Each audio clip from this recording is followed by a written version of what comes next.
Hello everyone. इस video में हम बात करने वाले हैं कैरनॉट साइकिल के बारे में। तो कैरनॉट साइकिल पढ़ने से पहले कुछ इंपॉर्टेंट चीज़ें हमें पहले पता होनी चाहिए। तो आइए उसको देख लेते हैं। पहले मान लीजिए पीवी कर्व है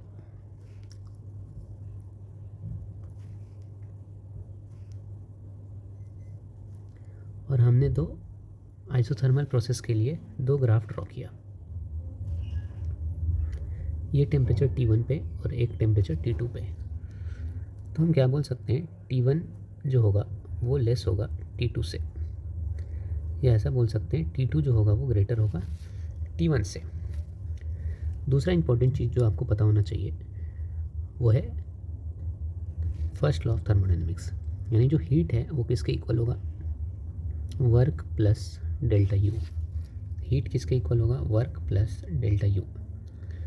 और तीसरा ज़रूरी चीज़ जो आपको पता होना चाहिए वो ये है कि अगर हम हीट सप्लाई कर रहे हैं, heat supplied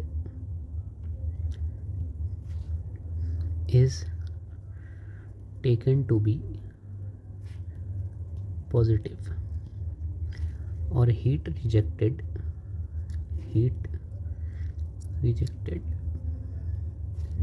is taken to be negative. जो भी हीट हम सप्लाई करेंगे सिस्टम में उसको पॉजिटिव लेंगे और जो भी हीट रिजेक्ट होगा सिस्टम से उसको हम नेगेटिव लेंगे। तो आइए देखते हैं कैरनॉट साइकिल क्या होता है।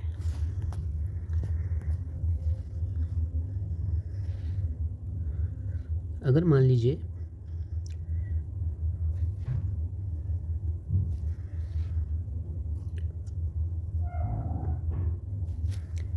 इस तरीके का कोई ग्राफ ड्रॉ करें तो इसमें हम देख पा रहे हैं कि वॉल्यूम जो है वो बढ़ रहा है। इसका मतलब वर्क डन जो आएगा वो पॉजिटिव आएगा। मान लेते हैं ये ग्राफ जो है ए स्टेट से स्टार्ट हुआ और बी स्टेट पे ख़त्म हुआ, और इस ग्राफ को हम क्या बोल सकते हैं, आइसोथर्मल एक्सपेंशन।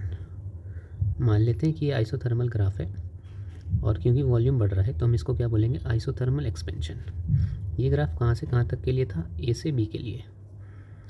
उसके बाद मान लीजिए वॉल्यूम को फिर से इंक्रीज़ करते हैं और सी तक चले जाते हैं। तो बी से सी तक के लिए मान लेते हैं ये एडियाबैटिकली हमने किया, तो ये क्या हो जाएगा, एडियाबैटिक एक्सपेंशन।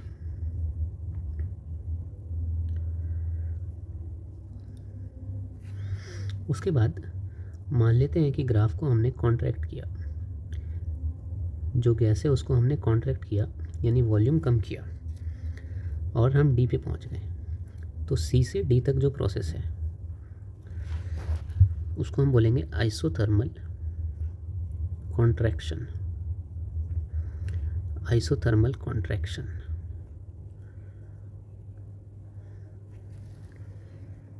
या आइसोथर्मल कंप्रेशन।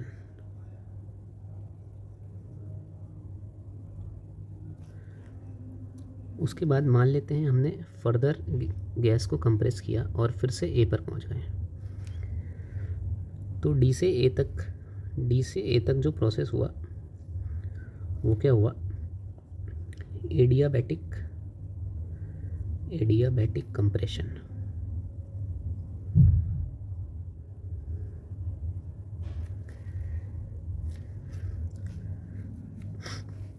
तो ए से बी तक जो प्रोसेस था वो क्या था, आइसोथर्मल एक्सपेंशन।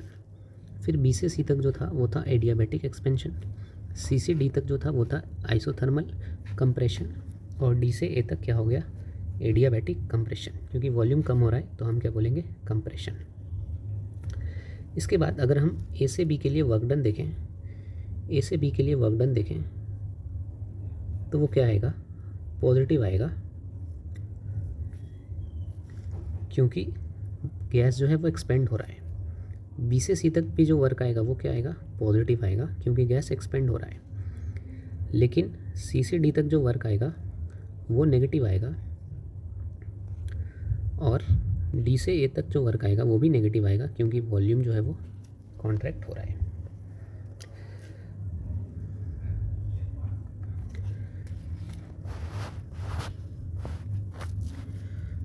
अब अगर हम फर्स्ट लॉ यूज़ करें तो हम बोल सकते हैं Q equal to W plus delta U। अगर A से B के लिए फर्स्ट लॉ यूज़ करें तो A से B तक आइसोथर्मल प्रोसेस था, तो डेल्टा U क्या हो जाएगा 0। तो Q को क्या लिखेंगे W।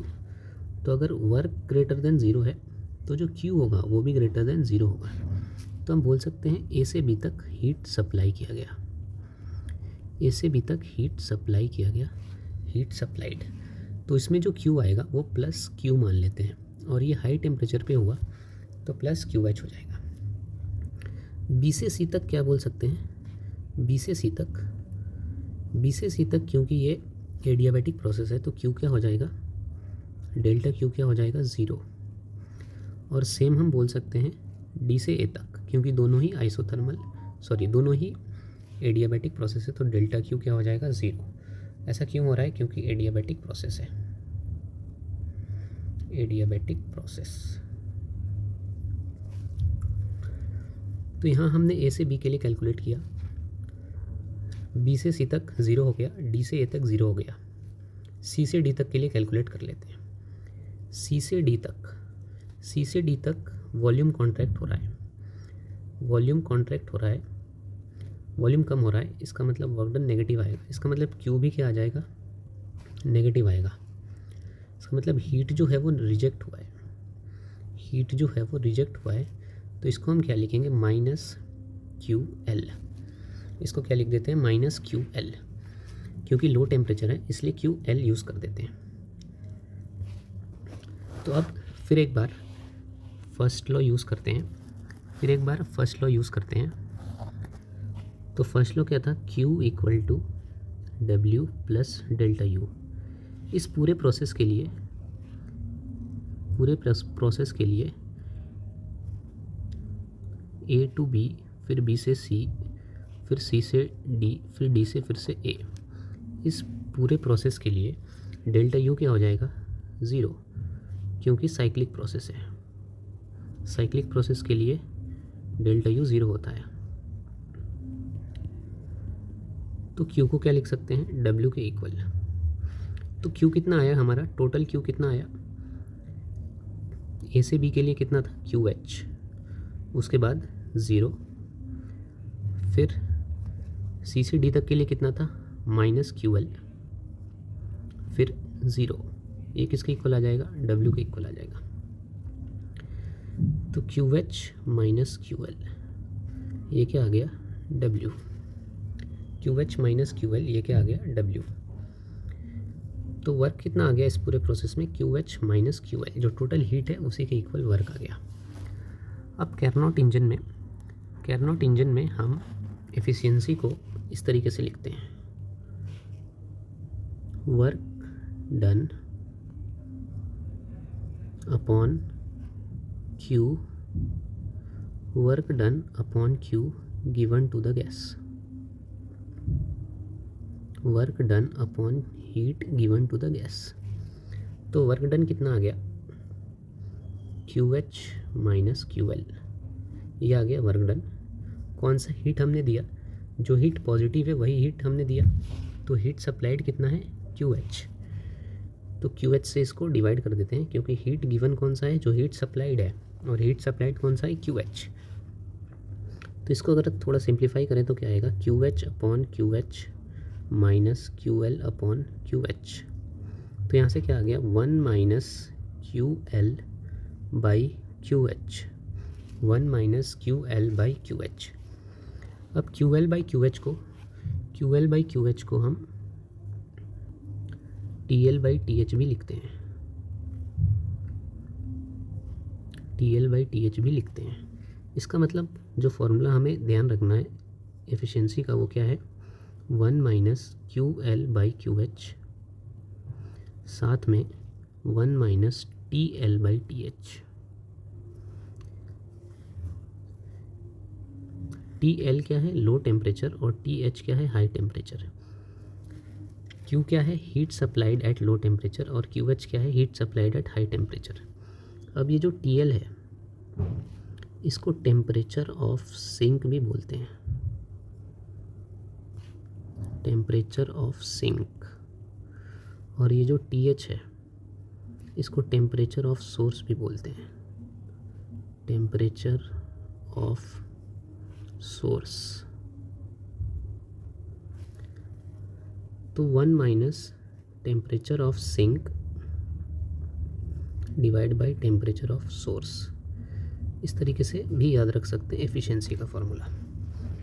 और अगर एफिशिएंसी परसेंट में दिया हो, मान लेते हैं एफिशिएंसी दिया हो x%, तो इसको फ्रैक्शन में कैसे चेंज करेंगे, x/100, x/100 कर देंगे तो ये फ्रैक्शन में चेंज हो जाएगा। तो एफिशिएंसी को x/100 लिख देंगे और फिर जो भी पूछा जाए वो कैलकुलेट कर